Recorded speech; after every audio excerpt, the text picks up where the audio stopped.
Hi, my name is Emily and I'm the creator of the Forever Love Formula and the founder of that crazy thing called love.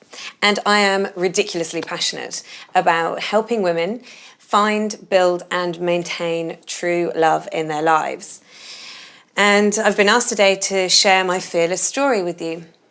My fearless story started about 3 and a bit years ago when I suddenly found myself with yet another broken heart, and I was feeling like a real victim.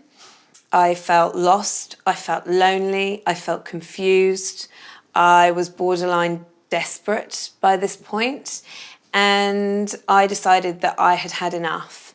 And I swallowed my pride, admitted that I didn't know anything about boys, and started learning. And I invested thousands and thousands of dollars I didn't even have at the time. I swallowed every single piece of fear that came my way and forged ahead because I knew that there had to be a simple formula to love. I just had to find it. And as it turns out, I actually couldn't find it. So instead, I went and I created one. I read every single book. I devoured all the information that came my way. I attended seminars, I attended courses, I bought online products. I did everything that I could to learn about love. And eventually I cracked the code and the Forever Love Formula was born. And now I get to help women just like you find and build true love in their lives using this proven formula. That journey wasn't easy and it continues not to be easy, but it definitely is worth it.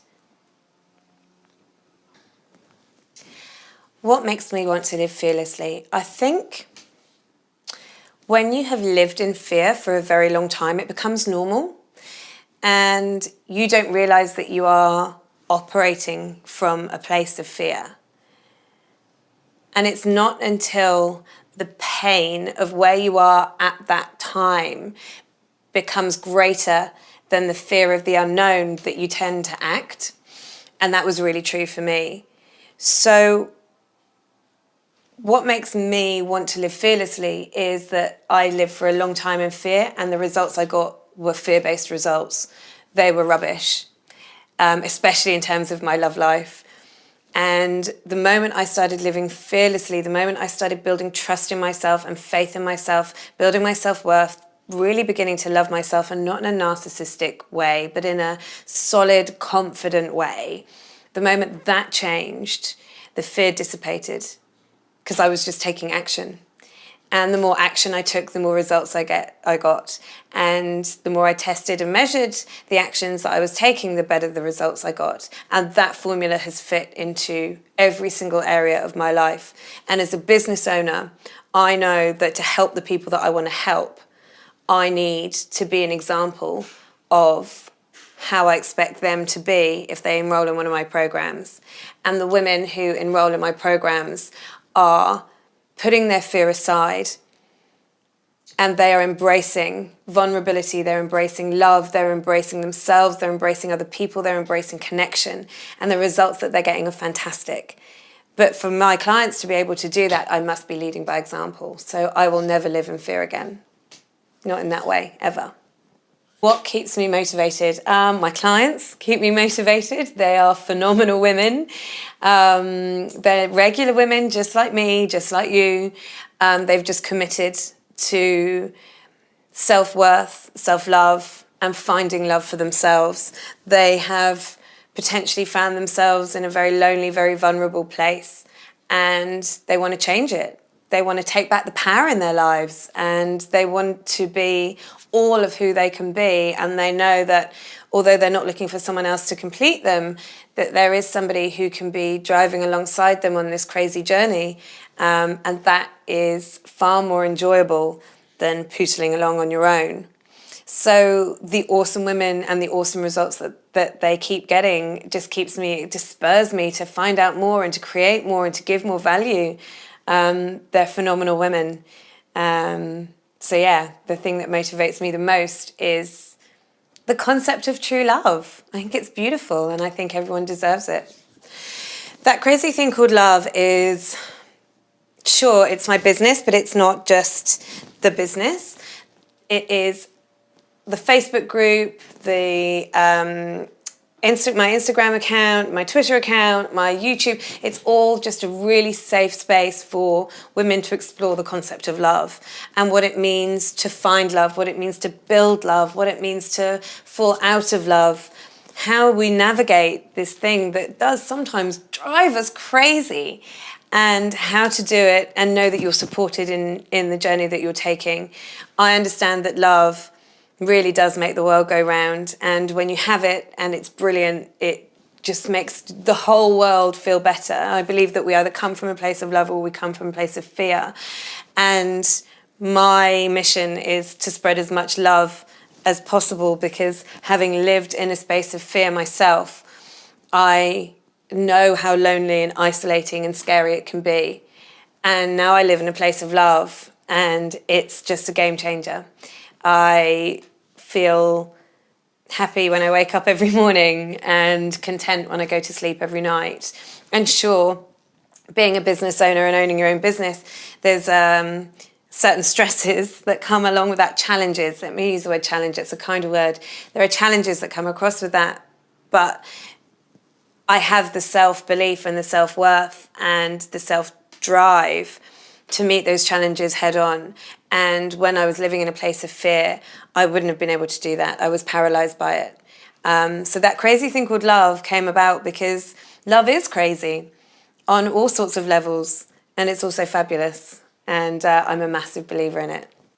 In my experience, the one thing about relationships that I think quite a lot of people don't really catch on to is that the most important relationship you're ever going to have is the one with yourself. Quite often I hear clients who come to me and they say, oh, I am missing this in my life. This bit of me is not complete.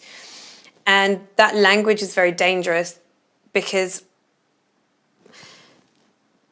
we are enough. I am enough and you are enough. And I truly believe that. And I think if you're coming from a space of self-love and self-worth and self-trust, you aren't desperate to find someone else to complete you. It would be awesome if someone else could come along and compliment you. And that can certainly be done. And when it's done without desperation, when it's done from love, when it's done from that kind of laid back, do you know what will be attitude, I find that that's a much more organic way of finding love and settling into love.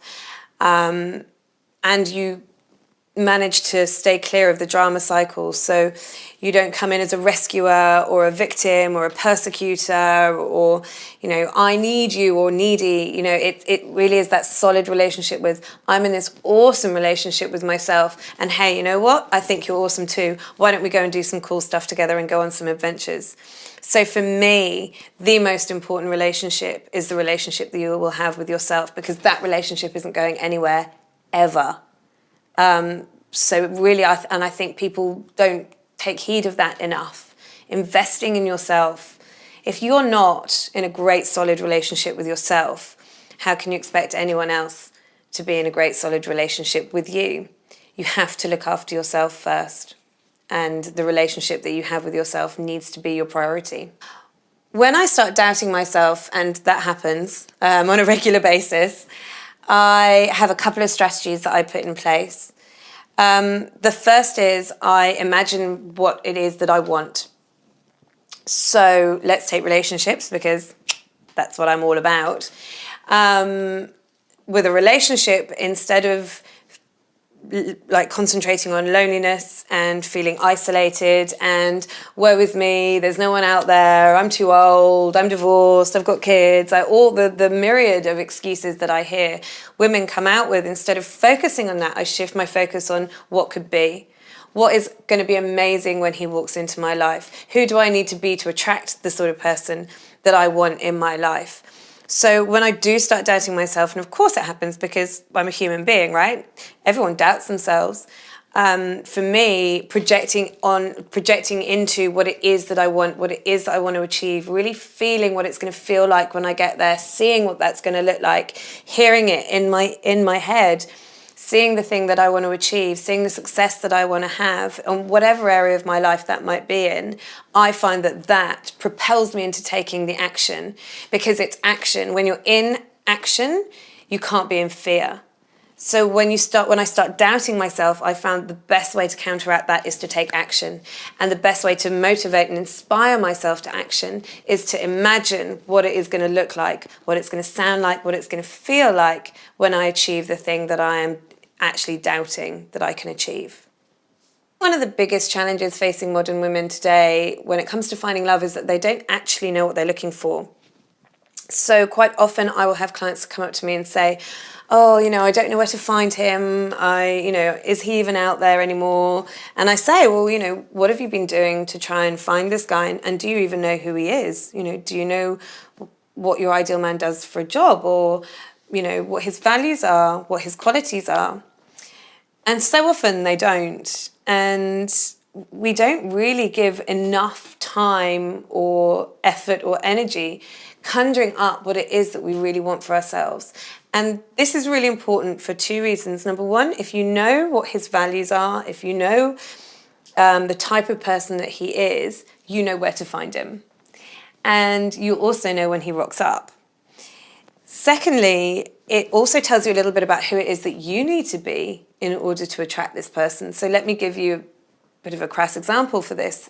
Let's say that Susie, imaginary client, has on her criteria, on her list of things that she'd really like in her ideal man, that he's active and he goes to the gym, 3-4 times a week and plays team sport on a Saturday, and, fit and healthy and vital. And she herself is, 20 kilos overweight and eats a tub of Ben and Jerry's every day. He's not going to be looking for her. He's going to be looking for someone who goes to the gym 4 or 5 times a week and who's fit and healthy and active. So part of it as well is about knowing who you are and knowing what you value and then living in accordance to that.